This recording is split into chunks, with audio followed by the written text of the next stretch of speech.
What do you say to a mother who chose to leave, who traded in her humanity and her daughter, technically, for immortality? In Mystic Falls, even the reunions come with some threats. Tonight, Elena finally comes face to face with Isobel, and what she finds out about where she comes from will shake everything she thought she knew about herself. This is Isobel.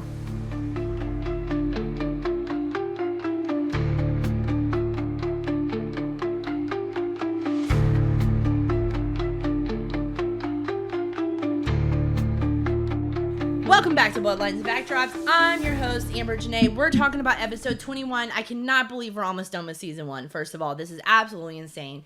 But we're talking about episode 21, Isobel. And today, my co-host is my very good friend, one of my best friends in the world, hot off the Weston Comedy Festival that we just co-produced. Everybody, please welcome Holly Ballantyne. Hey, thank you for having me back. This is one of Holly's favorite episodes, so I know we're about to kill this recap, you guys. Very excited about this episode. We have all been itching to meet Isobel, find out what she is all about. We don't know a lot about her, just things that have trickled in over time, and now we're finally about to get to know this bitch. So let's jump into it.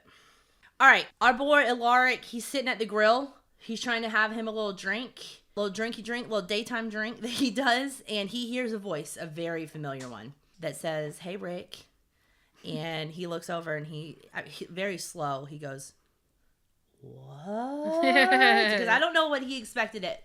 I think you were starting to get to the feeling, though, that he was going to start backing off. Yeah. He doesn't want to look for Isobel anymore. He's annoyed with it. He said something in the last episode. He said, "Why am I doing this? Why am I chasing her? Why am I doing all these things?" One of my favorite parts of that opening scene is she comes up to him and he knows she's a vampire. Mm-hmm. He knows that she could like do harm to him, but he does not care. He's just like, screw you. Like, how can you ask me for anything? Because she asks him to get an intro for her because she wants to talk to Elena. And he's like, that's, you come back and then you're going to ask something from me? Screw you. And it's not even like, she doesn't even come back and say, "I'm sorry, yeah. I'm nothing." She's basically like, "Hey, bro, what's up? Been a while. By the way, I need you to set up this meet." And he's like, "No, I do feel sorry for the men. I do. Like, I hate to say that. I don't want to be like that. But I do feel sorry for these men that are in love with these really awful women. Yeah. That it seems like someone like Damon and Alaric deserves to love someone better because they want to love hard, but they are not making the right choices. Or... you know, these women just I don't know what it is about Isobel, because when you see the flashbacks, she doesn't seem like I that. know. I was just going to say, I feel like, you know, we've met several vampires at this point, but she's one of the first ones that I just thought was like truly evil. Yes. Like there was just blank behind her eyes. Like she just did not care. She was like on a mission, and I also hated the way she walked. Like when she walked, she was just kind of like bouncing. Yes. It was just, I was just like, I hate this person. Not a fan of Isobel at all. And she decides she's not asking him. She's going to tell him at this point. She follows him out to the parking lot. Yeah. Slams him up against the car, shows him that she's a vampire. Yeah. And you're going to do what I say. Yeah, she said, "I will start killing everyone in this town, and I'm going to start with your history students." So she pulled out his teacher heartstrings. And you talked about her being evil. This is actually one of the things fans talked about. They were fascinated by how completely just shut off she was. That she did not give a crap about anything. And you see that throughout the episode too, with how she is with feeding on people, and she's got like 2 play toys that she travels around the world with and all of this stuff. So yeah, she does come off as like, you want to talk about evil? One of her play toys is a gay man. That she makes him be straight. Yeah, she that makes is him just straight. Yes, sadistic. It's very. Yes, you could listen. I'm all about playing with the emotions of men. Don't get me wrong, but yeah, this poor little gay man. No, absolutely not. Absolutely not. I agree. Because he said something to her. He said like, I picked him up at a gay rodeo, and then John was like, he's gay, and she's like, well, not right now. Not right now. Like, what are you doing? He takes good care of me, doesn't? Ugh. Anyways, we don't need to know all that. So, I mean, obviously, Alaric is now he's got to tell Elena, that they're gonna meet, and I do think that Elena does want to meet Isobel, but I'm not sure what she thought the circumstances would be or wanted the circumstances to be. I think for a 17-year-old girl, that's a lot at once. Yeah. Like, not only is she dealing with what's going on with her boyfriend and him coming off the blood and being all of that stuff. And like the past, few episodes have been really rough with that. And then learning the history of the two of them and all that. So it's a lot to come off of all of that. And then now Isabel's in town. Yeah. And I think it's curiosity, because she said, if I don't, I know I'm going to regret it. Mm-hmm. And I think a lot of times when you're talking about like birth parents, when you have your adoptive parents, there's like some guilt there of like, should I want to meet my birth parent? Like, I already have this other amazing parent in my life. Why do I need to meet my birth parent? But like, her adopted mom had already died. Mm-hmm. So she literally didn't have a mom. She just had Aunt Jenna. And there's the layer of, she's also heard this is not a good person. Yeah. So, I don't know. I think she doesn't know what to expect. And she does address that later in the episode, which I absolutely love that scene. But yeah, I think that's really tough on her. Just being... That's a lot. That's just a lot to do all that. But she does agree to do it. She's basically like, I got to look her in the eye. I want to know what's going on. When they meet, and they do meet at the Mystic Grill, Isabel's such a mean girl to her. I know. Like, the way she talks to her is like how you talk to somebody you don't like in high school. Like, she's Hello, Elena. Oh, you do look just like Catherine. Too bad you're nothing like her. You suck as a person. Yeah. What I've heard about you, you're a little bitch. Yeah. She's just like talking smack to her. And I'm just like, good God. Like, I'm sure that it is to keep Elena hating her. Yeah, she's like, you're my daughter, but you're not as cool as your great-great-great-great-grandma. Yeah, and then she still doesn't even explain the connection, and I don't even know if she knows yet, but she's just like, dang, you do look like her, and that makes sense why Catherine might have been coming for her or whatever. And Elena asks like who her dad is, and she's like, not important. You ask a lot of questions. Like, yeah, that's number one. Yeah, that's who's my dad? That's gonna be the questions that I have. Yeah, like there's a few, and one of them is who's my pops? Yeah, I absolutely agree with that. It is pretty obvious who her dad is once you start really watching the episode and you hear Isabel drop little hints and stuff about it. So it's like she's trying to keep it quiet, but she's also not. And I wonder why she even feels like she owes that to him in the first place for that reason. So they meet, and they're meeting not because she wants to answer any of Elena's questions, but because she wants the device. Yeah. And that's all it comes down to. Everybody wants the device. Yeah. So Elena's now disappointed, which again, it could be Isabel's way of keeping her that way. It could also be like what we've said. She's just not a good person. Yeah. Not a good person. She comes back into town and she sees her ex-husband and her daughter, estranged daughter, and her first instinct is to ask them both for something. Yeah, ask them both for something. Meanwhile, the second she walks in with Damon with his shirt off, she turns into jelly.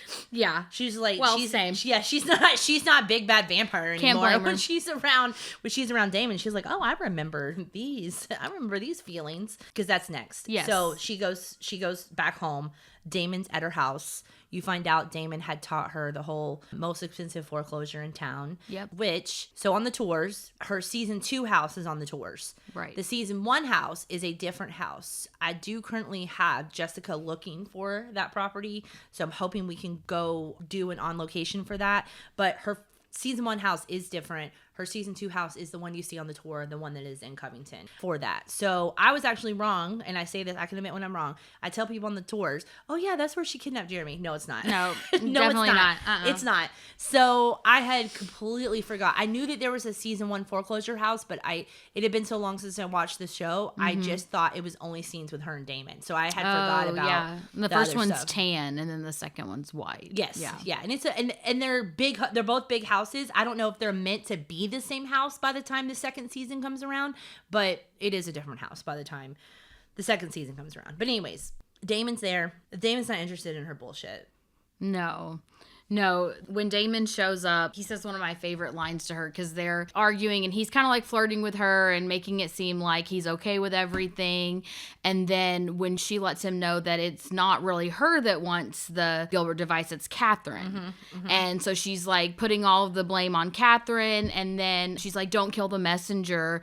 And then he acts like they're going to hook up and get it on. And then he pins her down. Yep. And he's like, you know what? I will kill the messenger. You know why? Why? Because it sends a message. Yep. I love that scene. I actually wrote that down as my favorite quote for Really? this episode. Yes, because I also love that scene. I was just like, yeah, and honestly, Damon has done that a few times throughout the series, so I do believe he lives by that motto. Yeah, I think that's true. One thing, since you said quotes, he did have a lot of good quotes this scene, but one when they're telling Elena that Isobel wants to meet her, and they're explaining that she wants to kill everyone in the town. I love it when he's like, "I'm assuming that's not okay with y'all." Like he's like, "I don't care."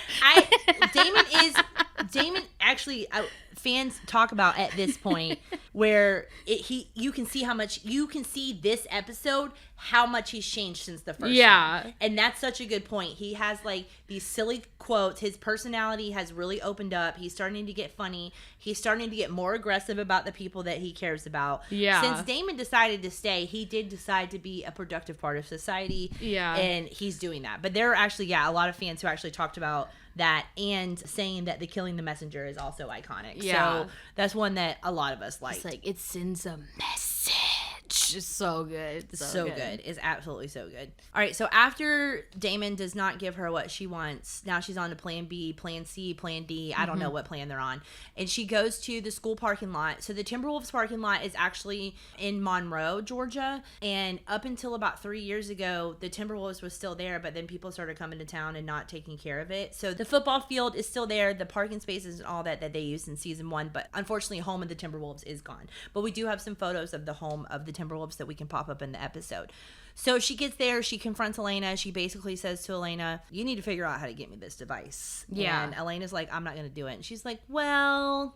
Yeah, she's like, let me show you how easy I can mess with your life. And she's like, that's Bonnie, she's a witch. That's Caroline, she's super chatty. That's Matt, you used to date him. He's your ex, and he's going to be Caroline's ex one day. Yeah, he's going to be Caroline's ex soon. So I thought that was so funny. That was so funny. And then she points out Jeremy, and then she says, let me show you how easy it is for me to hurt all the people that you care about. And she has that cowboy jump on the trailer, and so it hurts Matt's arm, and then Jeremy's gone. We look and Jeremy's gone. So she kidnaps Jeremy, and Uncle John goes back to the house, because earlier in the episode, I think we kind of skipped over it, Uncle John had went to the house. That's when he saw her with the cowboy and the French lady, and he was like, these are people. Like, why are you acting like they're like pets that you carry around the country? And he was judging her, and she's like, stop being such a hater. And I just like, I was dying laughing when she said that. How old are you supposed to be? Who says that? That's such a Y2K thing to say. Don't be such a hater. Don't be a hater. So he comes back to the house. He sees that Jeremy is there. He's like, what the F are you doing? Yeah. And she knocks him out. She's like, you're annoying, which honestly, I didn't mind that part. Yeah. He's like trying to appeal to her humanity, which she doesn't have. No. And he's like, I know the old Isabel's in there somewhere. Like, come on, let him go.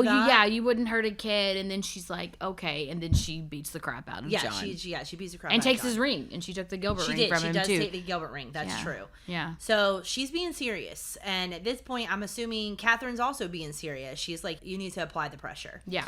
So they go to Bonnie, and they figure out that according to the grimoires, it actually wasn't Jonathan Gilbert that made the device. It was magic that made the device. So while he thinks that he could take credit for it, he actually could not. So he did invent it in the sense of like putting it together, but it was magic that made it work. Yeah, Emily Bennett did a spell, and that is what made it what it was. So it doesn't work without it. And Bonnie says, well, I'll break the spell. And Damon's like, I don't trust her. Yeah. Like, this is not, I do not trust her at all. And I also didn't trust her because if you remember a couple of episodes, Violet and I talk about how she's like, I blame them. Yeah. I blame those two for this. So I also don't trust her in this moment. He also doesn't think that she's capable. And I love that, like...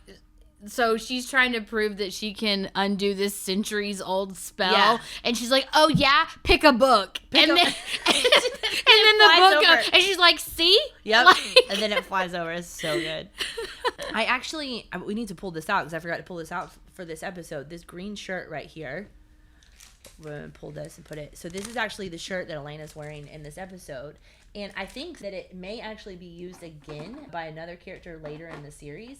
which you did kind of see that a few times. I'm gonna kind of just hold this here just to show it. You did, and this is like off topic, sorry, but you did see them wear the same things a few times. Yeah. So it's not like it was one of the things where it's like Elena wore tops like this multiple times throughout the series, even the same ones over and over. But there's a possible other scene where Caroline's also wearing this top, so we'll bring that up a little bit later. But while I was thinking about it, I wanted to throw that in there.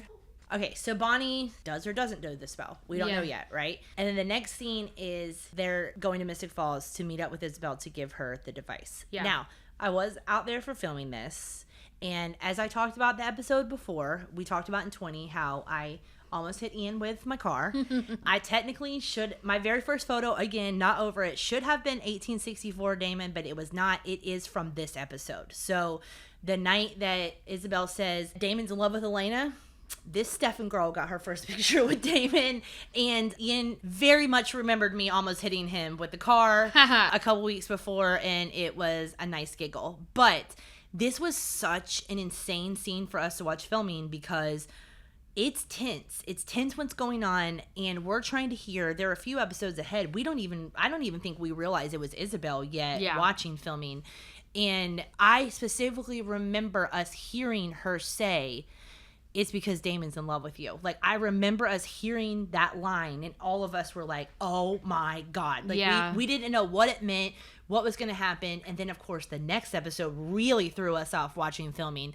But this is a part where we were all starting to, like, really freak out because, as we've said before, whenever they're filming, they're a few episodes ahead. So we're seeing this and we're hearing this. We don't know what's happened a few episodes before, and it's a lot. But this scene is so great. Elena and Isabel line up, and Isabel's like, "You thought I came by myself?" And Elena's like, "I'm sorry, you thought I came by myself?" Yeah. And then the Salvatore brothers roll up behind Isabel, and then she gives her the device. Yeah, I love it. And Elena says, when she says, "You took a risk with Damon. How'd you know he would give it to me?" And she said, "Because he's in love with you." Like, I don't want to gloss over that because that's one of my favorite lines in the whole show, because it's the first time that it's said, like, out loud with other people that he's in love with her, because the only other time it's been addressed, he compelled her to forget. So we've heard him say it, like, we know, but, like, Stefan's hearing that for the first time. And also, by the look on Damon's face, I don't think Damon realized he made it so obvious. Yeah.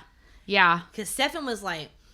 Yeah. And it's the first time Elena's heard it, not been compelled to forget it. Like, so everyone's kind of got it. And I don't know. I love that scene. And she's just like, because he's in love with you. And they're like... Yeah, it is crazy. Yeah, so it's crazy. It sent everybody into a spiral. Yeah, Stefan's really like, here we go again. Yes, this is not... It sent everybody into a spiral. But I loved, before she walked away, she basically thanked her for being a monumental disappointment because it keeps the memory of my real mom alive. Right, and so perfectly good. Intact. Yeah, perfectly intact. That's what she says. It's so good. I absolutely love that scene, and I was so proud of Elena for sticking up for herself right there, because Isabel was a bitch. She was so, like, even out there, she was still being so mean girl with her, and I'm like, this is still a 17-year-old girl. Oh yeah, when she's trying to, before they do the trade-off, she wants to confirm that Jeremy's at home, and she's like, call home and ask for Jeremy, and then Elena's like, oh, you were never gonna hurt him, and Isabel's like, no, I was gonna kill him. Yeah. She's like, don't look for any redeeming qualities in me. I don't have anything. I am dead inside. She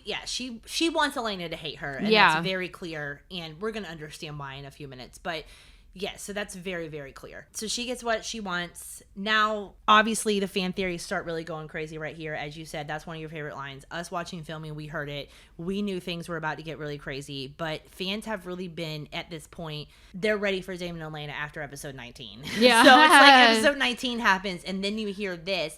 We still got to wait a while before Damon and Elena happen, but...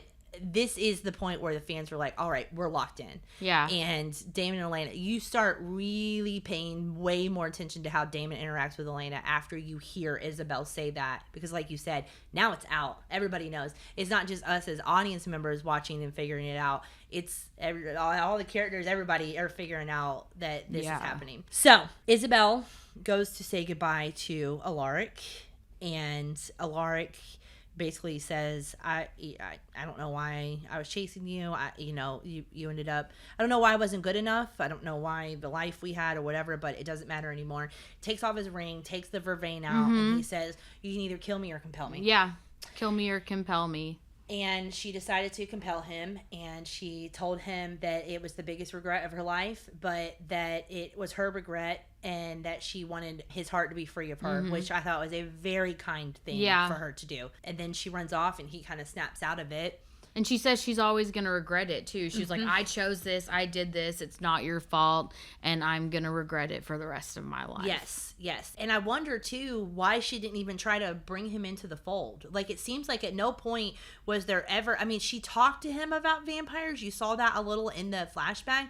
But there was never a point where Isobel was going to have that life with a Lark either. Yeah, and he's a history techer. Like, he's into this stuff. Like, he may have been like, all right, cool. Listen, like, let's I'm live all forever. about it. If you can show me proof, I'm good. Yeah, like, yeah. You're showing me all this research and stuff. Like, yeah, he may have been all about it. Or he may have been like, yeah, I'm fine with you being a vampire, but I'm not going to do that. We'll have the years that we have. I mean, you just don't know. Like, you mean I can compel my students to listen to me and do their homework? Yeah, what? Amazing. We need that now with all this AI stuff going on. Oh, God. We need teachers that can compel you not to cheat. Yeah. So as we're getting towards the end of the episode, obviously Steph has got to confront Damon about the conversation in the square. And he's like, hey, those little Isobel was like, hey, and he goes, we're not going to have a repeat of Catherine, right? Like, and Damon is eating it up. He's like, at the risk of sounding like a jealous boyfriend. and he's like, Elena, because I don't want Elena to get hurt because she cares about you as a friend. And Damon's like, yeah, I'm her friend. Like, she might be my only friend. My only friends. Yeah. I mean, he's just like rubbing the salt in the wound. Like, he loves it. Yeah. And I think it's so funny because the last couple episodes we talk about Damon really stepping forward to protect Stefan, and you see how much he cares about him, but then you also see this brotherly banter right here. Yeah. Because you learn in 20 that you learn, I can't remember if you learned in this one or Damon says to Stefan the last episode, I think we talked about it, is that he hated Stefan because it was supposed to just be him. It was supposed to be just him. Yes. Yeah, he does. Yeah, in episode 20, he's like, I don't hate you because you made me like complete the transition. I hate you because it was supposed to just be me. I hate you because she turned to both of us, basically. Yeah. And so now I feel like this is Damon kind of getting back at him in a brotherly way to just get on his nerves about it. Yeah. And, all of that's fresh.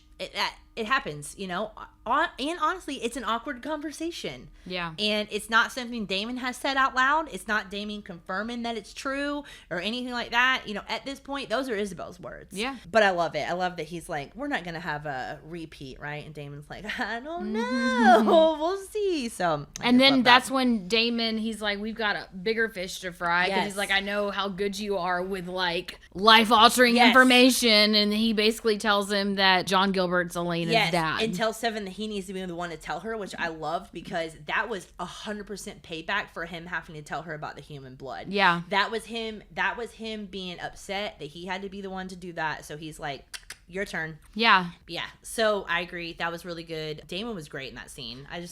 He was just punchy. He was just punching down on Stefan. Like, it was fun. I thought it was fun. Is that when he's like, and when she does need a friend, I'll be there for her. Yeah, I'll be there for her. I will be there for her. Oh, one of the things fans said too is that they didn't feel like this was a point where Damon was going to chase Elena, but he also wasn't going to push her away. Right. So he can pretend. I think he can pretend well enough to get through. But I mean, honestly, it's just a bonus for her at this point. Yeah. Because you've got this extra person that wants to keep you safe. Although it does, the dynamics between the brother and history repeating and all of that stuff is kind of annoying. I think Stefan just wants to love her and wants to let her like live her life, but Damon, he just wants her to be safe no matter who she's with. Yeah. He's like, she comes first. He's just going to protect her whether he's with her or not. And I do think for both of them, obviously it was her face that drew them in. Yeah. But as we meet a certain someone here soon, they are very different people. Yeah. So Elena is very much still pure and kind and all of those things. So she puts everyone first, and that is very not who we meet. Not at all with road. Catherine. Yeah. You can tell. I also think that Damon's starting to understand that it was more of an infatuation with Catherine than it was really love. So now the episode ends. Isabel calls Uncle John, confirms what Damon has said, which we kind of all thought that throughout the series anyways, because the same thing that Damon picked up on, we were also picking up on, that he was in love with her. Also, if you remember a few episodes ago, I want to say it was like 17 or 18, when John first showed up and he was like, I wouldn't have given her the ring if I would have known she was going to give it to another man or whatever. Yeah. So we've known for a long time that John had a thing for Isabel and apparently Jenna.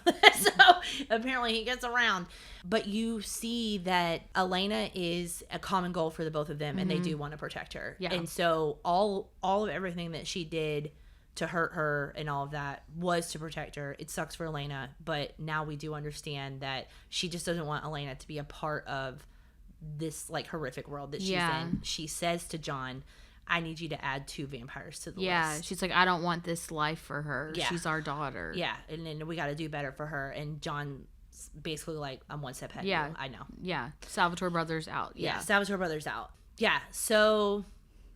And then the real like mic drop moment that comes after that. We get 2 back-to-back mic drop moments. Well, 3 actually, because it's like Damon's in love with Elena.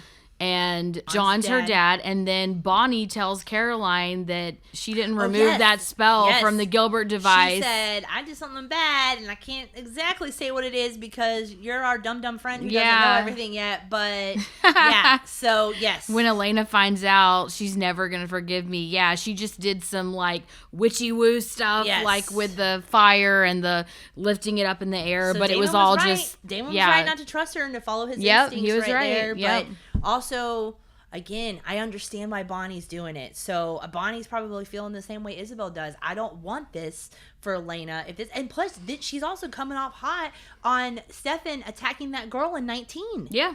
So this is now, Damon has attacked Bonnie, Grams has died, and she has seen Stefan be like a really terrible version of himself. So Bonnie hasn't had, it's not like there's a lot of redeeming qualities at this point for the two of them. No, because she's not in love with him. Like Elena, when you're in love with someone, you can be blind to a lot of things. But like Bonnie's like, I don't love these people. Like they're just bad. Yeah, I think they're trash. I don't think you're seeing what I'm seeing here. Damon treated Caroline really bad, so she's like 0 for 2 on Salvatore brothers. It does make me and that is the kind of stuff that makes me, like, we had talked about Elena. It feels like Elena's starting to be the third wheel. When it first starts out, Caroline is the third wheel for sure.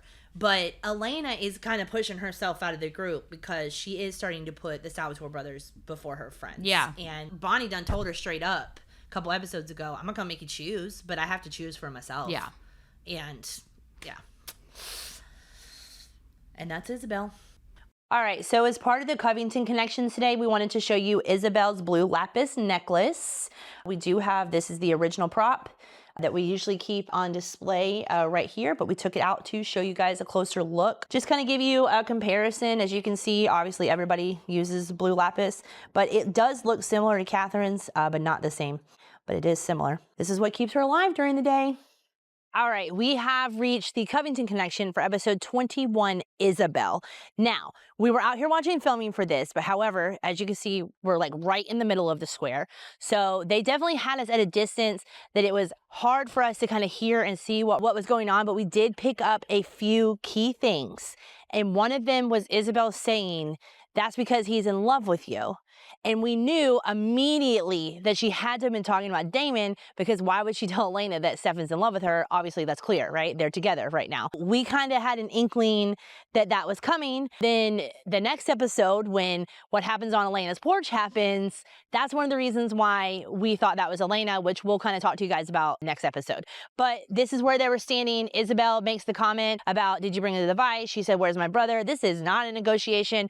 Did you think I came alone? Did you think I came alone? And then the boys walk up, and then that's when all that happened. But they were pretty quiet. It was not like a loud night, but we did pick up that's because he's in love with you. And yeah, we just knew that meant she was talking about Damon. So, all right. So every episode we do an MVP of the episode.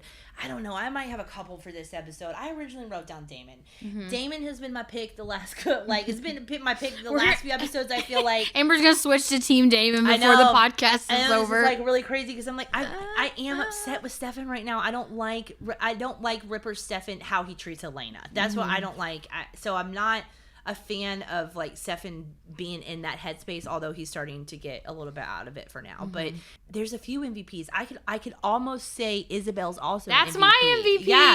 Yeah. I mean, you could almost say that because by the end of it, you get it. So it's hard to say. I would say anybody in the episode except for John. I also would say Alaric. Alaric stuck up for himself. He did good. When he takes the Vervain out. So there's a lot of.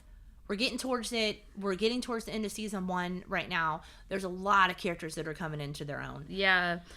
So that was kind of like my same train of thought when I was trying to figure out my MVPs, because it was like Damon and Alaric. But I had Isobel for a few reasons. Like, number one, she's doing a lot of this to protect Elena. Mm-hmm. Elena doesn't realize that, but she is. She also, and you're a mom, so yes. She also releases Alaric. She's like, I'm gonna let him go, and he's not gonna chase after me. It is. It's very kind. It's very kind. And then the main reason that Isobel is my hero is because she beats the crap out of John Gilbert, and we hate John. Yes. So that's the number one reason that she's my MVP, is because she gives it to Uncle John. I honestly, I think that she is.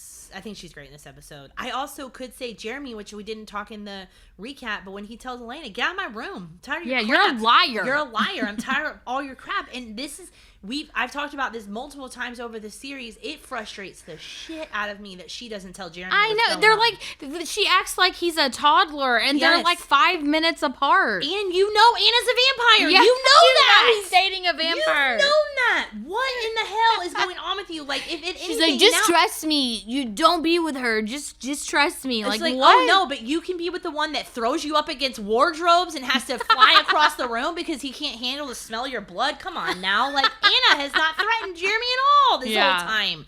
Yeah. So I almost too. Jeremy, I really liked that. I really liked that he was like, no, actually, I'm setting a boundary right now. I'm tired of your crap. And a few of them are starting to be like that with Elena. Yeah. They're kind of like, hey, we need to. But I do think Isobel's probably the one that does deserve it. Plus, the title of the episode's Isobel. She's like, the whole point is to recognize who she is in this episode. And so I think that. Now, my quote of the episode, we had said already earlier in the episode, I believe Holly has a few, so I'm going to let her go down the line. But mine was, I do believe in killing the messenger. You know why? Because it sends a message. Yeah. When he whispers that right in her, it's hot. I'm like, can you whisper that in my ear? Yeah. Like, he doesn't have to be attractive. Just the way he said it was... Yeah, I have that one written down. My other favorite is when he says, I take it that's not okay with you guys to like kill everyone. He's like, is that a bad thing? But my absolute favorite one is what he says after your favorite quote, which is, if Catherine wants something from me, you tell that little bitch to come get it herself. Hell, and I was like, yes, Damon. That's what I'm saying. Tap, tap, tap. Yeah. What is it kids do now? What is it the kids I was snapping. Now? I don't know. I thought we snapped. What do they do now? This right here. No, they do this. They do the heart. Clock it. Oh, clock it. Oh, okay. My clock was snapping. No, that's me too. I knew what you were doing, but I was trying to think of the. This podcast is all ages. So do the heart. Okay, what's it? Oh yeah, that's how they do hearts now. We're like, what are you doing? Oh wow, what are you doing? I have pins in my finger. I don't think I can bend it that way. I've just never bent my fingers that way, so I think this is more like gang signs trying to throw me. I know. I was like, just be careful. Yeah, we don't know what we're doing. We're gonna get an email. Yeah.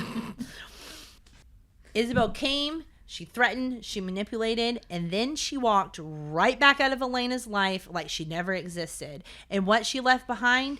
The device. She left behind the device, a secret, and a bomb when she lit a fuse right before she hit town. Because the next episode.